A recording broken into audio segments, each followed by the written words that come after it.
Incredible. Byron joins us on the roundtable now. But George, this was really one of the defining moments of the 20th century.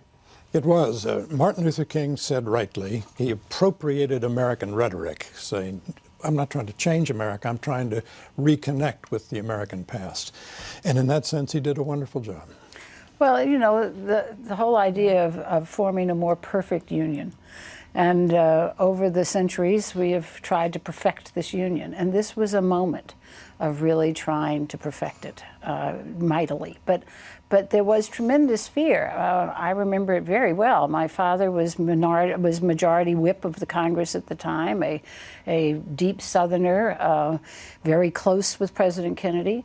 And the fear of violence that was palpable, and the fear that it would ruin the cause of civil rights. That was the real terror. But it was also, for a little girl, I was not yet 4 when I watched it at home with my grandmother who was with us, and to hear those words, free at last, and to believe that at some point life would be better, that things would change, and to have witnessed the amount of change I've seen in my 50-plus years. It's amazing, it's incredible, and yet, if Dr. King were alive, he would still be marching today. Yeah. Marching to raise the minimum wage, to ensure that workers could organize. He would be marching for the same values that he marched for 50 years ago. No question about that, right, Byron? Yeah, without a doubt. And talking to John Lewis, he talks about how the dream still lives, that only the down payment has been made. Very focused about jobs.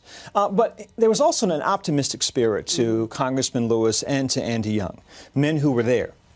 And they talk about, for instance, that while those numbers are real about employment, about poverty, one number, for instance, in 1963, there were only 365,000 blacks who had a college degree. Today, there are 5.1 million.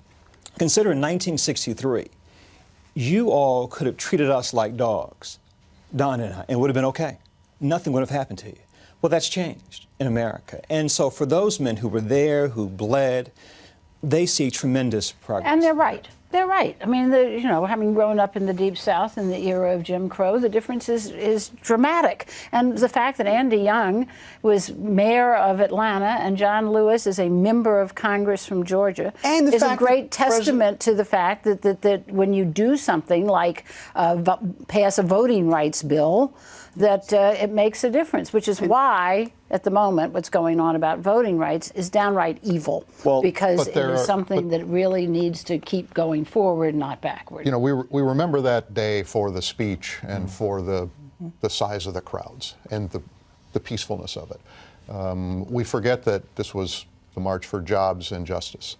When Life magazine did its cover after this, they didn't put Martin Luther King on the cover, they put Randolph and Bayard Rustin on the cover. Okay. And there has been tremendous progress, there's no question about that, in all the ways that we are talking about. But the persistence of the gap between white wealth and black wealth, white income, black income, is something that has stayed almost constant for the last 2 decades. But the gaps to which you refer were foreshadowed by something that happened 8 months after the march. 8 months after that, a young social scientist from Harvard working in the Labor Department published a report. His name was Daniel Patrick Moynihan. He said there's a crisis in African-American community because 24% of African-American children are born to unmarried women.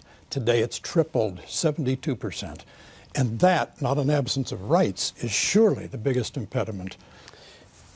Donna, you know, it'll be incredible on Wednesday to see President Obama giving a speech from the very spot. Right. Yeah. By the way, a dangerous thing to do. I mean, easy to be overshadowed. But what's interesting is that there is pessimism even among African Americans about what's happened under President Obama. Look at this poll from Pew just this week. 26% of African Americans say the situation for black people has improved over the past 5 years. 21%, almost as many, say it's gotten worse over the past 5 years. Well, I think we have to look at the Great Recession of the last few years that has left African-American families devastated.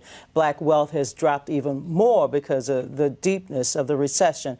And the fact that black unemployment is still in double digits while overall unemployment continues to inch down. There are critical issues that the African-American community must continue to address, clearly education being the most important passport out of poverty, the criminal justice system that takes too many of our young lives and then they disappear, impacting the black family itself. But there's no question, 50 years later, with a black biracial president standing before the American people, declaring once again that dream remains, that dream is still alive. We're almost out of time. I do have to ask you, Dan, the Washington Post the day after this. Let's take a look. This was the front page of the Washington Post the day after the march. There are a few words you will not see on that entire front page. One of them is Martin Luther King, and another is I have a dream. They missed the lead. We blew the story. We missed the story. We blew the story. I looked at the New York Times front page the other day from the day after, and they had the whole thing right there on the front page, and we didn't. But I think part of it was there was an obsession about the violence. Right. Yes. Right. And King was the last speaker, and we know sometimes the last speaker gets ignored when they shouldn't be. If you don't change signals at the right moment, you look bad by history's mark. And John Lewis is forever grateful that King was the last speaker. Having to speak after that would have been too much. We are out of time. Thank you very much, Byron. Really an amazing piece.